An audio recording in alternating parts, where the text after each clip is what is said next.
The rain poured endlessly that evening, drumming against the roof of a small cafe tucked away in a quiet corner of the city. Inside, the smell of coffee mixed with the faint sound of a piano playing from an old speaker. It was there, at the very back table by the window, that Ethan sat, fingers tracing the rim of his cup, eyes lost somewhere in the blur of the falling rain. He had returned to this cafe every year on the same day, not out of habit but out of hope. Hope that maybe, just maybe, he would see her again. Her name was Lila. 5 years ago, on a night much like this one, Ethan had been standing on that very same bridge across the river, broken, defeated, and ready to let go of everything. The world had felt too heavy, his mistakes too deep to climb out of. But then out of the darkness, a stranger had stopped him. She didn't ask questions, she didn't judge. She just stood there, soaked by the rain, and said softly, "Whatever you owe the world, let me carry some of it tonight." That stranger, Lila, had sat with him for hours talking about the tiny, beautiful details of life.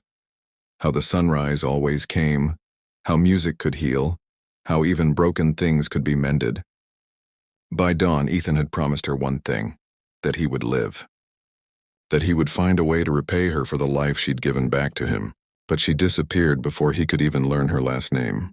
He spent years looking for her, in bookstores, on bridges, at every charity concert she said she liked to attend. But Lila was a ghost. Until tonight. As Ethan stirred his coffee, the bell over the cafe door chimed. He looked up absently at one and froze. It was her. Her hair was a little shorter, her smile softer, but her eyes, those same eyes that had seen through his darkness, hadn't changed. "Lila?" His voice was barely a whisper. She blinked, startled, and then smiled. "Ethan?"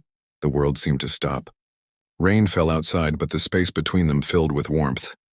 They laughed awkwardly at first, then easily, like time had folded and brought them back to that bridge. They talked for hours, about where they'd been, what they'd lost, what they'd found. Lila had become a volunteer nurse, helping people through the same kind of pain she once helped him escape. Ethan, inspired by her, had started composing music again. His latest song, a soft, aching melody, and was called "The Girl in the Rain." As the night deepened, Ethan reached into his pocket and pulled out a small music box. It played that same melody. "I wrote this for you," he said. "I never got to thank you. You saved my life." Lila's eyes shimmered with tears. She shook her head gently. "No, Ethan. You saved your own life. I just reminded you it was worth saving." He smiled, but his voice trembled. "Then let me remind you, too. You once carried my pain, and let me carry yours now."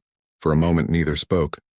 The cafe grew quiet except for the rain and the fragile tune of the music box.